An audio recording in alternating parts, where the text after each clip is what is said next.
we'll see some sights while we're there. I was gonna make a joke about, I was gonna make a car joke about how I used to drive a Morocco, but nobody remembers the Scirocco anyway. So I'm not gonna make that joke. All right, we're getting started. I'll see everybody. All right. Happy Derby, everybody. But good luck.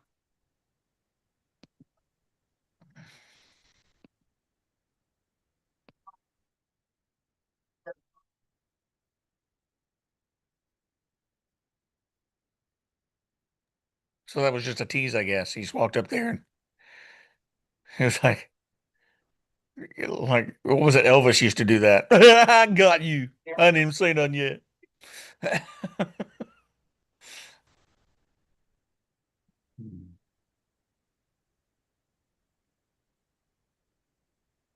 So we get all the good tips today, right? On which horses Yes. to. Today we horses- get to base Yeah. everything that we do for the next 2 days on everything that they said and then blame them when it doesn't work. So If I remember correctly, I think they've been doing this for, gosh, 30, 40 years. And I joined back in 1981, 82. And I don't recall a year where their prognostications were accurate. Yeah, just a personal insight. I have never made any money off of Tom Leach's picks. Right. So I kind of look at it, the horses not to bet on. No, not really. Right. that's a real vote of confidence for today's speaker. That's a great introduction.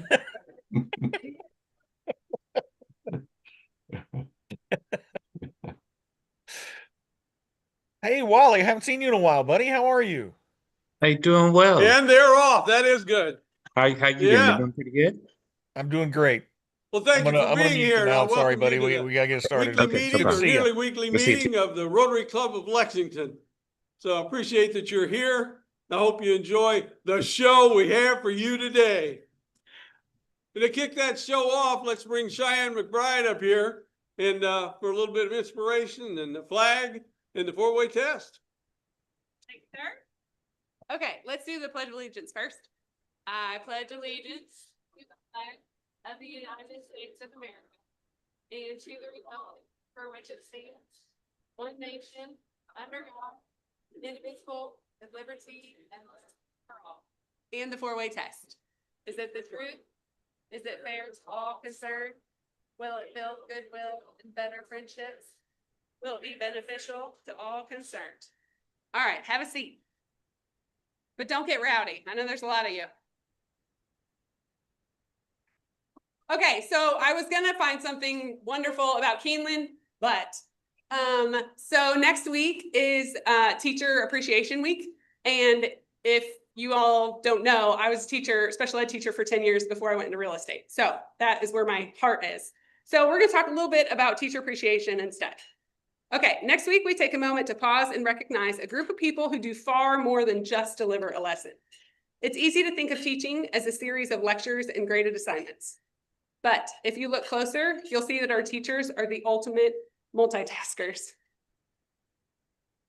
They are the architects of our future, working tireless hours that extend long after the bell rings. A teacher's job description is never ending, literally never ending. On any given day, they are counselors. They're offering a safe space for a listening ear for students navigating the complexities of growing up. They're behavior specialists, balancing dozens of different personalities and learning styles and differences to create a focused, respectful environment. And they're advocates, seeing the potential in a student even when the student can't see it in themselves. They don't just teach subjects, they teach people. They carry the weight of their students' successes and struggles home with them every single night. So it's easy to say, it's easy to, words are hard. It is one thing to say thank you, but it's another thing entirely to show it. So here's my challenge for you for this week. Do one specific thing to make a difference in a teacher's life. Don't let the week pass by. You can write them a note, mention a specific moment where they helped you or your child or your grandchild or made you laugh. Send an email of impact. If you're a parent or a former student, let them know how their influence changed the trajectory in your life. Or you could offer a small gesture of fuel, because this is the hardest, May is the hardest month in teaching. Whether it's coffee, a classroom supply they're running low on, or simply, how are you doing today? Teachers spend their entire careers pouring into others. This week, let's make sure their own cups are refilled. Let's show them that while their work is often quiet, it is never, ever unseen.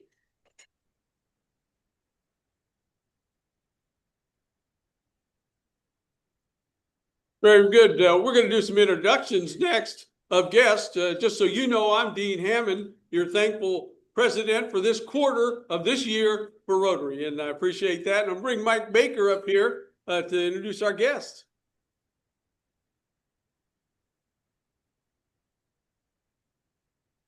Oh, and a stare group. I love it.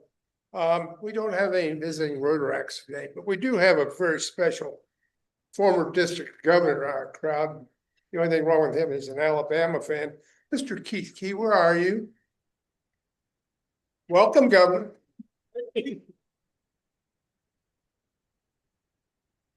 And we have so many great guests today. I'd like all our guests to please stand. We'd like to welcome you all to Rotary and have a great time. And bet the right horse. Thank you, Mike. We're glad all your guests are here, and I'm certainly you came for the show. Yes. Anyway, we got birthdays this week. Scott Neal, Eileen O'Brien, and Bill Wilson. Bill, I thought you quit having birthdays. Happy birthday to those folks. Now, remember, on your birthday, you're supposed to be giving your age to the charitable fund, the Rotary Club Charitable Fund. So keep that in mind out there. Well, Cheyenne's going to be back up with double duty here to do our lottery. And we're also going to bring up Jim Richardson and Charlie Cummings from Morgan Stanley. Okay. So, oh, hang on, sorry. It's like a little different than last time. It's like I've been here. All right, we've got 632-0801. Usually you just read the last one. Read the last four of this one again, because somebody who's not listening. Oh, Next, we've got 0758. last four. 0758. Bingo. That's it. Yeah, that's it. Wrong game. Okay, hold please. We're gonna let him go first. Thank God. Wrong first.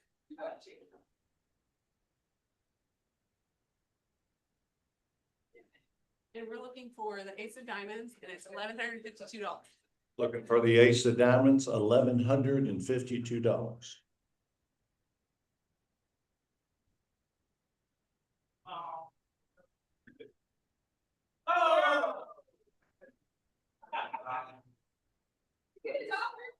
Oh, it's over. Audience participation.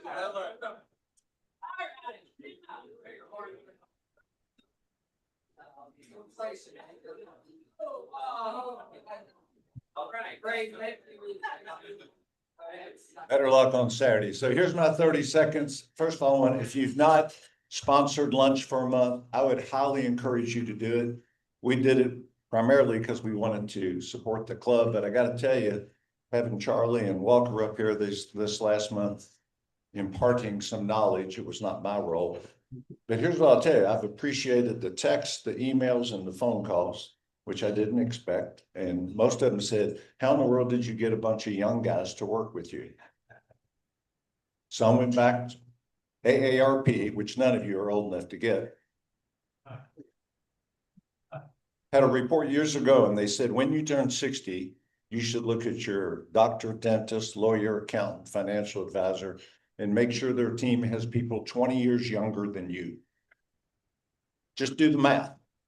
I have done that. I have 13 years of experience in these two young men, and good luck Friday and Saturday.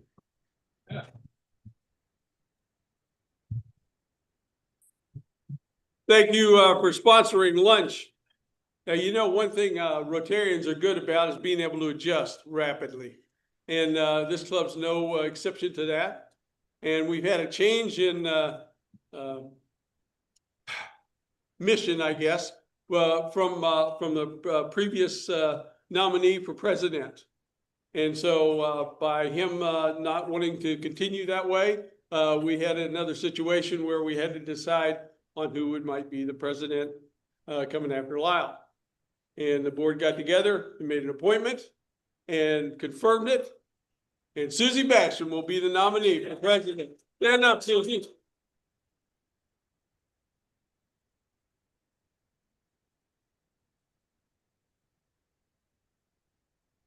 She'll tell you that she succumbed to many people calling her.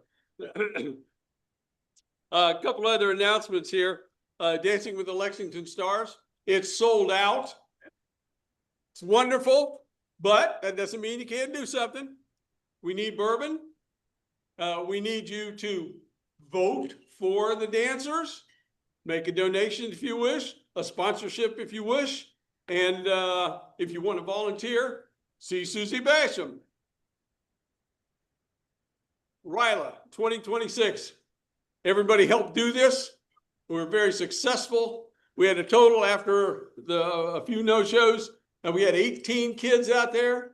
They did everything from canoeing and archery and rappelling and crawling up a rock wall and everything else. And I want to recognize, and stand up, please, Chris Campbell, Susan Adams, Edwin Gibson, and Keith Key. Please stand.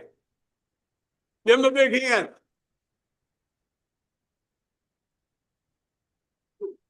They were out there from 7:15 till 6. Okay? Running around behind 8th graders. I hope you enjoyed some of the slides I showed earlier on. Now, I think Dan Kett has something special for us today.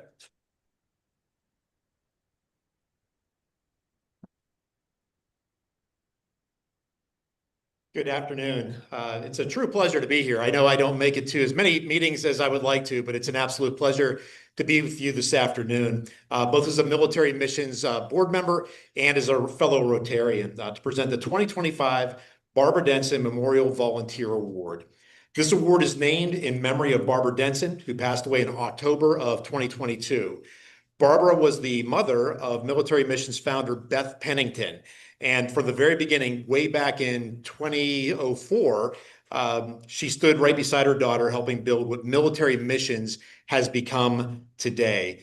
She served countless hours quietly and faithfully in support of our nation's armed service members. This award carries her spirit of service forward each year. The Barbara Denson Award is presented annually to an individual or organization whose volunteer contributions have made a meaningful impact on our mission, supporting our deployed military personnel around the world. Those of you not familiar with military missions, if you have a deployed family member, a friend, a colleague who might be somewhere serving around the globe, if we can get an address for them or their unit, we will make sure they get a taste of home care package. And that's exactly what Rotary stepped up once again and contributed to this past year. Rotary was the single largest contributor of man and women hours to military missions this past year. Those efforts were led by Chris Campbell, which we are truly grateful for. And it's a real honor to present this award on behalf of the club to both Chris and Dean Hammond. And if you didn't know this about these guys already, how about a round of applause, as both of these men are Air Force veterans. Dean's Army, Air Force, but both pilots. And I'd like to ask any club member who has served military missions, stand up, please. I'd like all of you to stand up who've helped pack the boxes. These boxes go out to deployed service members anywhere in the world. Thank you very much. This is for you all. Thank you.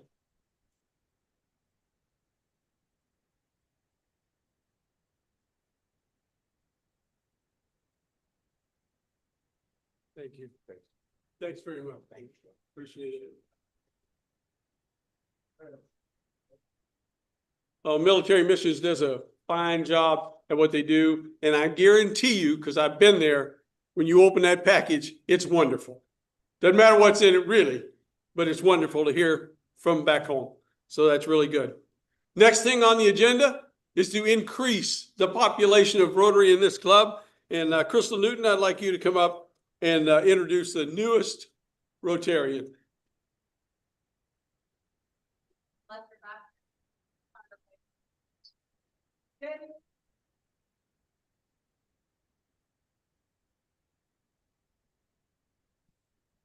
Yay.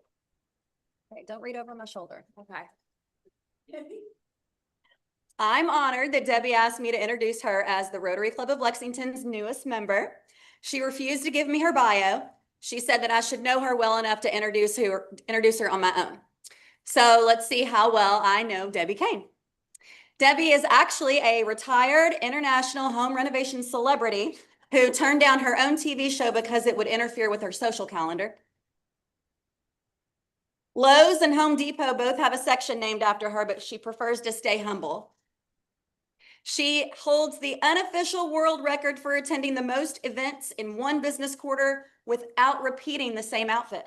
That was true.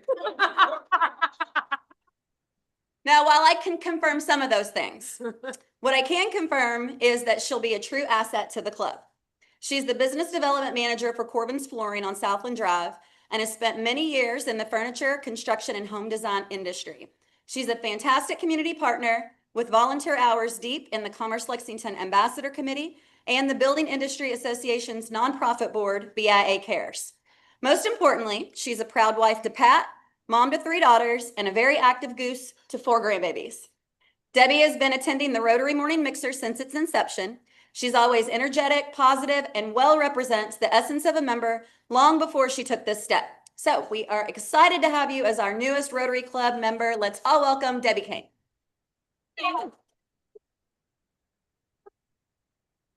That's it. Gabby, Oh, whoops. here's your badge. Thank you, sir. Congratulations. Thank you. Welcome aboard. It's about time was a comment I just heard. So that's good.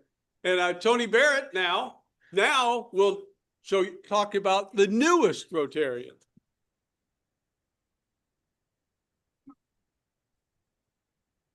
Thank you, President Dean. Our anchor man in the 4-man relay we've been running at President.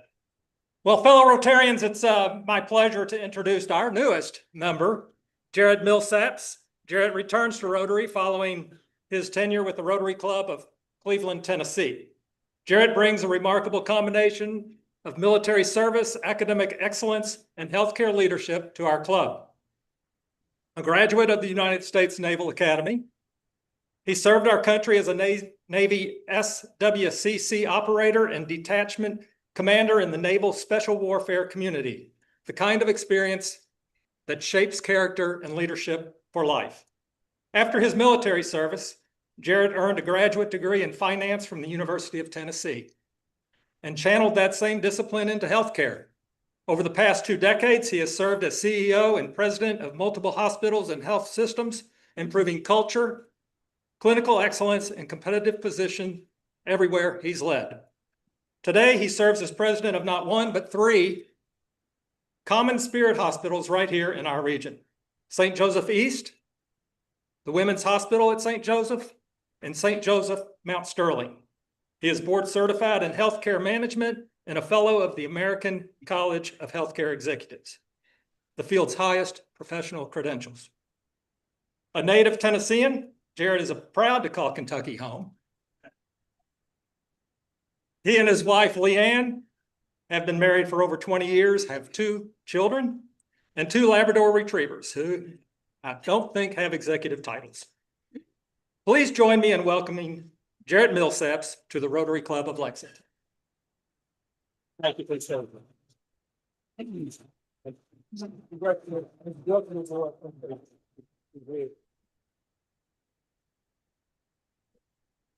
Continuing to grow, I like it. I think we're at 217 now. Is that right? Am I close? Yeah, very good. Excellent. Well, now I'd like to call Lyle up here to introduce our special speakers today. Thank you, Dean. Is there enough enthusiasm in this room? I mean, everybody in town should want to be right here today. What an exciting day we've got, and we have a terrific program for you. We've been having some great racing going on in Lexington out at Keeneland, and we've got Gabby Gaudet to tell us all about that. But we got a big race coming up on Saturday, and we got Mr. Leach to tell us, Tom Leach, about that. So these guys don't need much introduction. Boy, look at that. Enjoy that magazine, the newspaper we put out, because Mr. Wharton does a great job putting that thing down, but I want you to meet Gabby Gaudet. She's going to kick it off first. She's the new director of communications at Keeneland, but she has a terrific background her whole life. Her parents have been raising horses, training horses. Her brothers and sisters, her whole family have been in the horse racing industry, but she's come here to help us with improving Keeneland. But she's done this stuff not just here, but she's done this around the world. She's helped with races like in Hong Kong, in the Royal Ascot in England, in Canada, in a lot of places before coming here. So she's bringing a whole wealth of experience with her. So we're really glad to have her. She's going to kick it off, and then she'll get Tom Leach up here. And all of you know Tom Leach. He's been here many years in the past, but what a great guy. You know, in high school, he wanted to be the Wildcats hero, and he ended up being the voice of the Wildcats, and everybody knows that. But then he starts doing all this racing stuff. So he's a two-time winner of the Eclipse Awards for excellence in covering racing, and he is the primary spokesperson for the Triple Crown. He's doing racing all the time. So let's give them both a big welcome. Get on up here, Gabby. You can kick this off, and let's have a great program on racing in Central Kentucky. Thank you so much for having me today. It's been really lovely getting to speak to some of you all in the room and hear your stories. And thank you for the introduction, Lyle. As you mentioned, I'm Gabby Gaudet, and I am the new director of communications at Keeneland. I did start in September of last year, but horse racing has been in my blood for a very long time. My dad was a longtime horse trainer in the Mid-Atlantic. My mom was his wingman throughout it all. And currently I am married to a trainer, Norm Cassie, who is the son of Mark Cassie, who up until a couple days ago had a Derby starter, but unfortunately is scratched out of the Derby this year. I worked for FanDuel TV for a very long time, formerly known as TVG. So in my broadcast career, I was fortunate to go around the globe and cover horse racing, and I gleaned a lot of information and experience from that, and hopefully I can apply that to Keeneland moving forward. I've worked at Keeneland for the past 8 or 9 years through my experience with TVG, FanDuel, and it feels like a second home to me. So I'm just happy to be there full time now. We are going to talk a little bit about what has been going on at Keeneland, and if you've noticed, there's been some renovations. There's a big new building there now. We unveiled the new paddock building back in obviously the beginning of the spring meet this year. Kind of happened in a 2-phase approach. When you go back to the fall of last year, the first phase was unveiled in the new saddling stalls where horses are now able to be saddled at the bottom of the new paddock building. We also introduced the new stakes winner circle. So previously all the graded stakes winners would have to go out to the turf course and be celebrated, but now they're paraded back through the tunnel and into the new stakes winner circle. In terms of the interior portions of the new paddock building, we were able to unveil that this spring meet. You can see some of the pictures up here on the screen as well. We unveiled 5 new dining rooms, and the rooftop bar was a huge hit, I must say. It seemed like everybody really wanted to go up there, but the rooftop dining experience was a really popular place to go, as well as the 1936 dining room, which is on the ground level, and you have access to the north paddock lawn.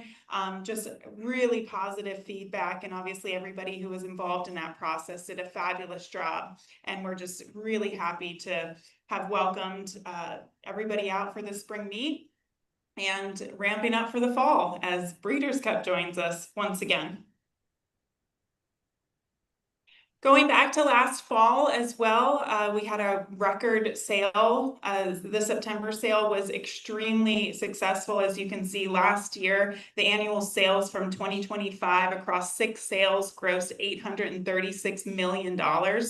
Also at the Keeneland September sale, it was the highest grossing thoroughbred auction in history. That was last year, $531 million. The Keeneland September sale grossed and over the course of the past, over a couple of weeks there. And what was really interesting as well, we saw some new buyers, we saw unique buyers, we saw international buyers. So it really was such a successful marketplace, and we hope to see that success continue again this coming September. Now talking Derby.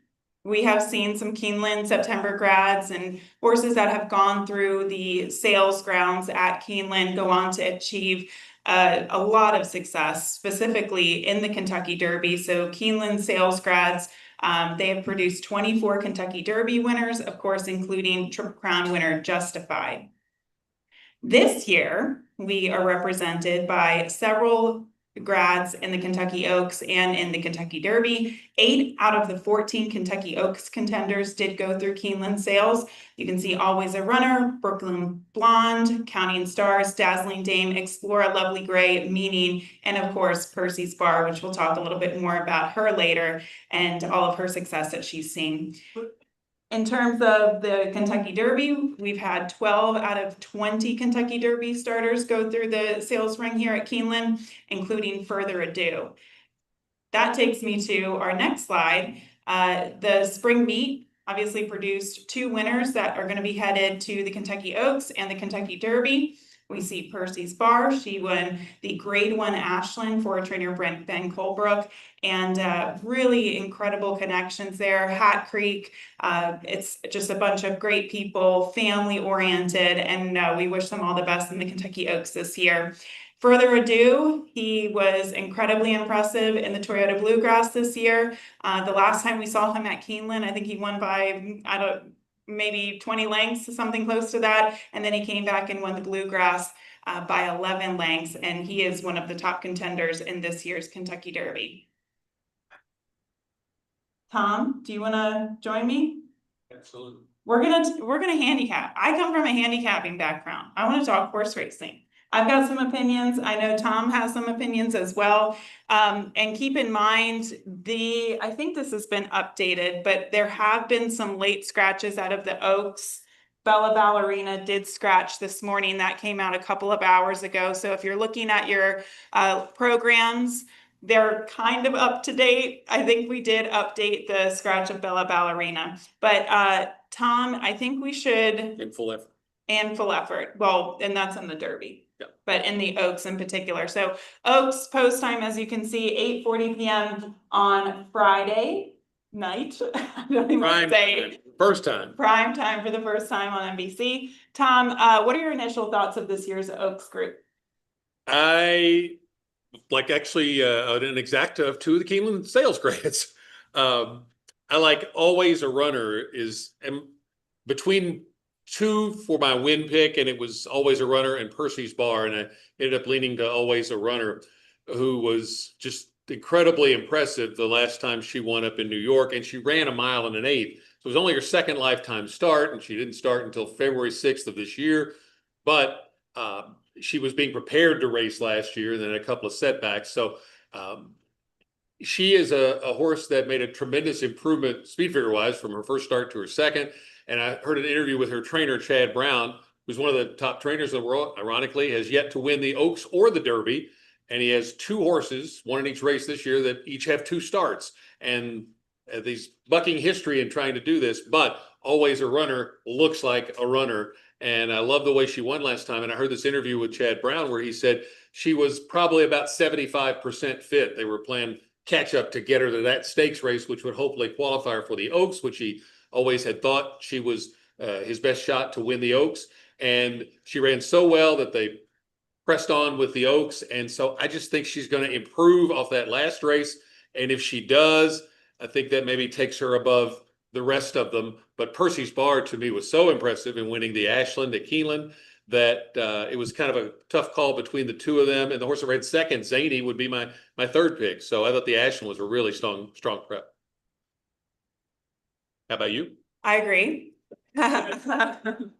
And I've done some Derby Oaks handicapping events over the past couple of days, and I have obviously picked Percy's Bar, and everybody says, "Oh, you're a Keeneland homer," and I was like, "Yes, I am." Unashamed about that. But also, I think Percy's Bar is just one of those fillies that just continues to improve.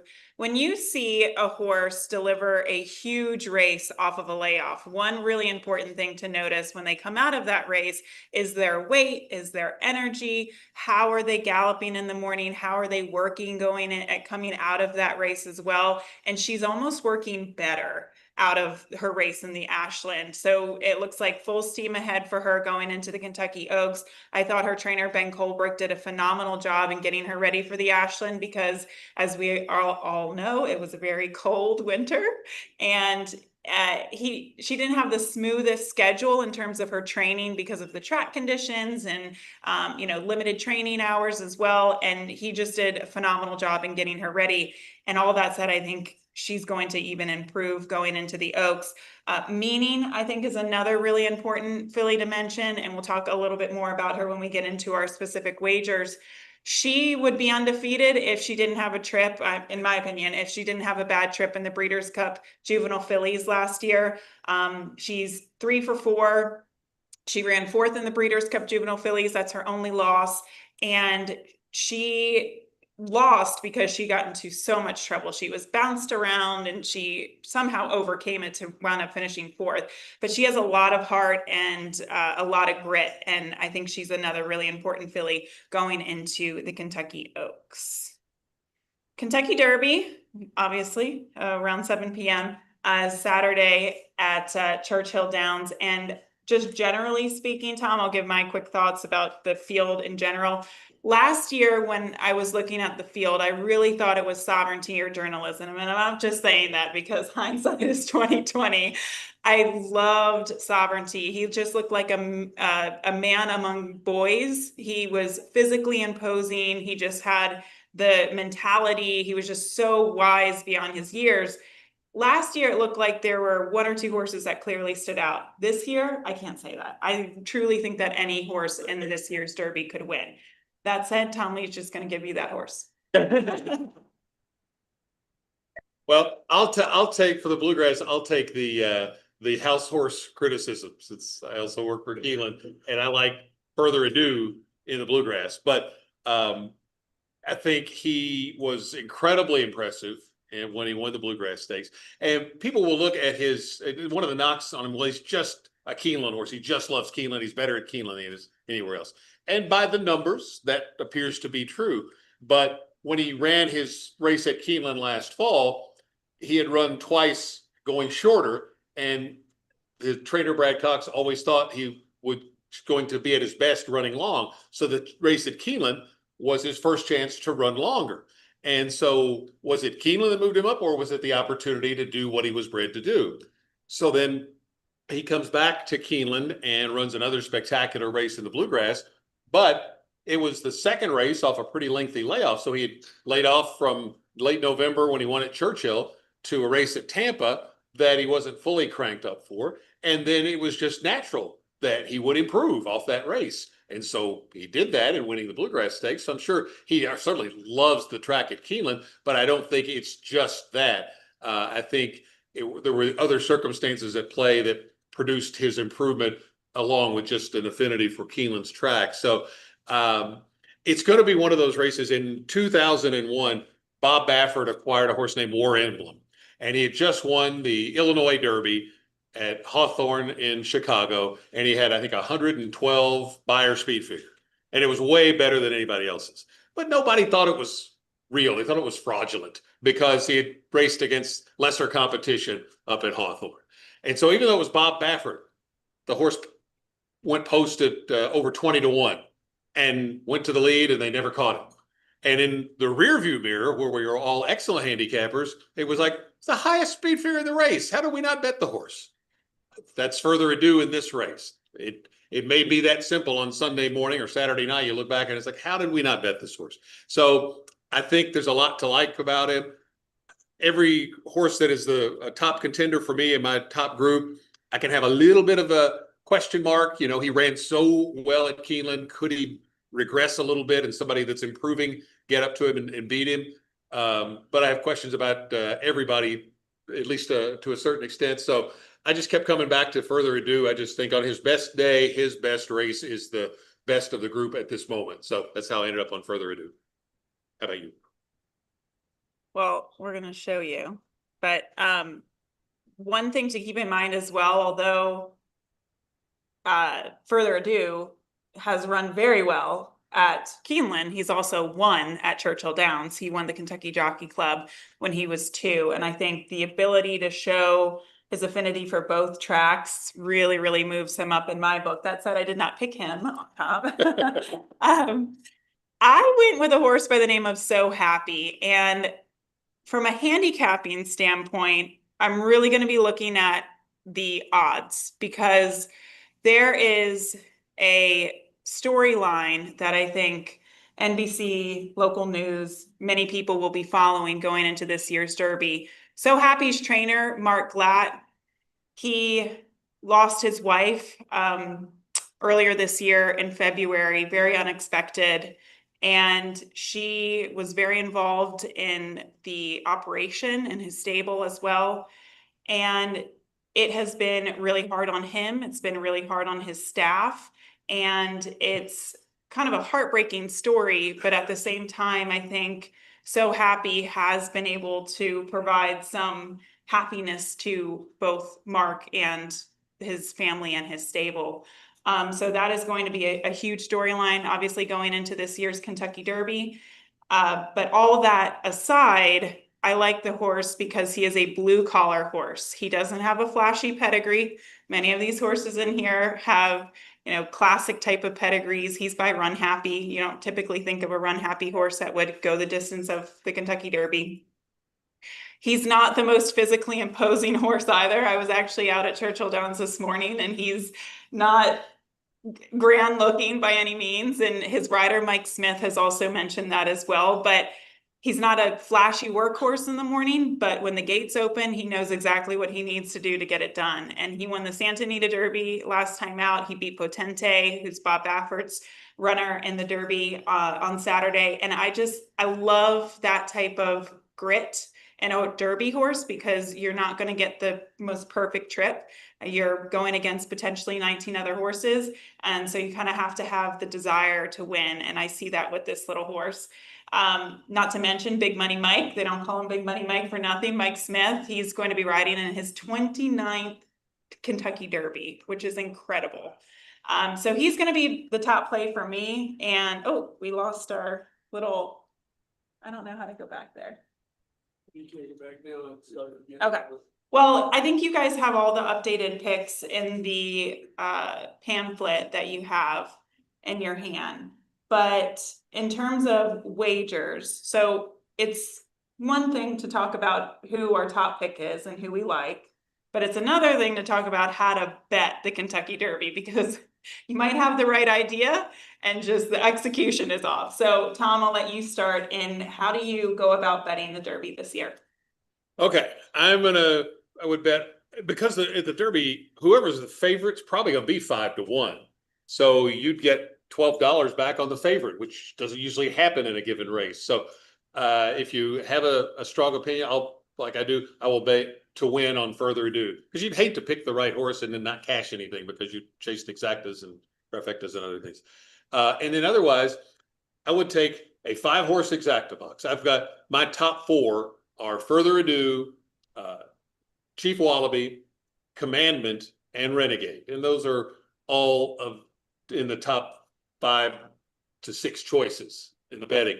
So I would do the 5th horse, Golden Tempo, who's been training at Keeneland, away from all the coverage at Churchill Downs. It's getting overlooked, but a horse who's really bred to love 1.25 miles and has a closing style. And the horses that have drawn in via scratches this week have just added each one of them until the one today.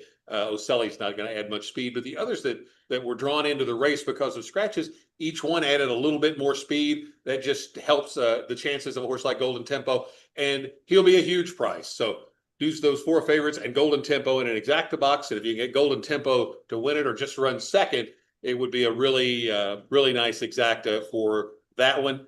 And then the other thing I would just say is a fun bet I always think is the Oaks Derby double, trying to pick the winner of the Oaks and the Derby. So I like Always a Runner and Percy's Bar. I think one of those two wins the Oaks.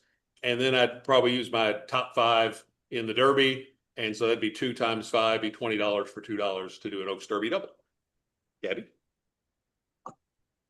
I generally have the same approach as well, and I only have my top 4 horses on there. If I were to probably throw in one more horse and box them up in an exacta, it would probably be Potente. And I didn't love him going into the Derby up until now, but like I mentioned, I've been out at Churchill Downs the past couple of mornings, and I really start to fine tune my opinions after I see these horses train in the mornings. And Potente looked really well this morning, and Chief Wallaby, I think he's another horse that physically has been, you want to look at a horse that looks grand and a classic type of horse. And Chief Wallaby, I think, would probably be the most attractive looking horse in the field. But Potente, I mean, it's Bob Baffert. He's done this before. So he doesn't need directions to he doesn't need directions to the winner's circle. And he has 2 horses in the Derby this year. I think Potente likely will sit just off of the pace, and his other Derby horse will go. But that would be my approach, is to, again, boxing those top 5 and an exacta. There's also another really cool new wager on Derby Day, and it's a $3 3-year-old pick 3. So that includes the Pat Day Mile, the American Turf, and the Kentucky Derby, which in the Pat Day Mile, I know I didn't write this down, but Englishman, love Englishman. I think he's probably the lock of the day on Kentucky Derby Day. So those are my thoughts on Derby. Final thoughts? I will just add a caveat, much as the people in the investment world would know, the selections come with no guarantees. Where Gabby grew up, the turf writer for the newspaper of record there, the Washington Post, was Andy Byer, who does the speed figures for the Daily Racing Form. And when you're coming up in journalism, they teach you that you should write strong leads for your stories, catch the attention of the reader to want to make him or her read more. Andy Byer wrote the lead in 1984 for the Black-Eyed Susan Stakes on the eve of the Preakness that should be in every journalism class. Always remember this because it was, I love so much, I've got it committed to memory. And he had, off his speed figures, had picked a horse that he was sure was going to upset the Kentucky Oaks winner in the Black-Eyed Susan. Horse was named Centra from Cherry Valley Farm in Paris. And Andy said, today's card at Pimlico features a 5-star mortal lock mortgage the house betting opportunity. We're not giving you any of those. Centra lost, by the way, by about that much, and Andy had promised to leap to his death from the Pimlico press box if she lost. He didn't, but thankfully he didn't. He's a good rider. But I just always remember that lead. It's a great story. When they say go big or go home, that was going big. So thank you. And if we're lucky to come back in front of you all next year, hopefully you guys are applauding us and thanking us and not booing us, right? But it is horse racing. It is one of the most difficult races in the world to win, the Kentucky Derby. It's really difficult to get to. So we wish all the connections good luck, and we hope everybody has a great Derby day as well, whatever your celebrations are. We can take a couple of questions. Oh, we got some questions. All right, let's start in the... What role do you think post position play further ado down at 18? Yeah. What changed the strategy? Yeah, he had moved in initially to 17, which is the only gate that had never won the Derby. So I think he's now moved further in. 16. So that's out of play. But Renegade got the 1, and even though they've got this new starting gate that makes it a little better for the 1 horse, I still don't think that's great for him because he comes from way behind. So with further ado, his style is to be not on the lead, but close to it. So the only thing that he could run into a problem with is if there's a bunch of horses that are kind of battling for those first few spots and he ends up getting caught wide going into the first turn and losing ground. Unfortunately, we won't know that until about 25 seconds into the race, and then we can't bet then. So I'm just going to go on faith in John Velasquez's jockey that he'll find him a good spot.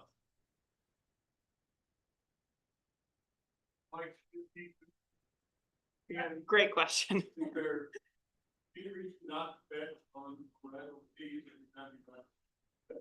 Well, he's not winning at 100%. So the answer to that question is yes. It's just hard to find those horses that he's not winning on. Mike Smith, I don't know. He is a rarity in all sports. He is, when you start to talk to riders like Mike Smith and Johnny Velasquez, who, have been doing this for however many years at this point, they are very regimented. And I just had a conversation with Johnny Velasquez a couple weeks ago during the meet, and we were talking about, because Keeneland just has supported HISA in their new adventure with nutrition, Jockey's Nutrition, and they adapted this new menu. And so that got us to talking about what his day looks like. And he does the same thing every morning: coffee, hard-boiled egg, exercises, rides the horses. And I think that consistency has led to the longevity of both, say, Johnny Velasquez and Mike Smith. But I don't know. I mean, Sunday morning after walking around on Derby Day, I wake up achy, and I'm young. So I don't know how a rider like Mike Smith does it. I really don't. But he hasn't lost a step. And in the Derby, it's kind of like the Malcolm Gladwell book, where you need to log those 10,000 hours, because you start seeing things slower. And in a race like the Derby, you need to see things slowly to be able to make the best decisions. And so that's why I have a lot of faith in a rider like Mike Smith, who has ridden 28 Derbies. This has been wonderful. A racing crystal ball is one thing, but to have two up here where you can get this kind of so wonderful to have both of you here. And we've got a parting gift for you here. It's a Bill Strouth lithograph. Bill's photographed over there, and I think you'll enjoy it because it's a really nice picture. So thank you for being here. Thank you. Thank you.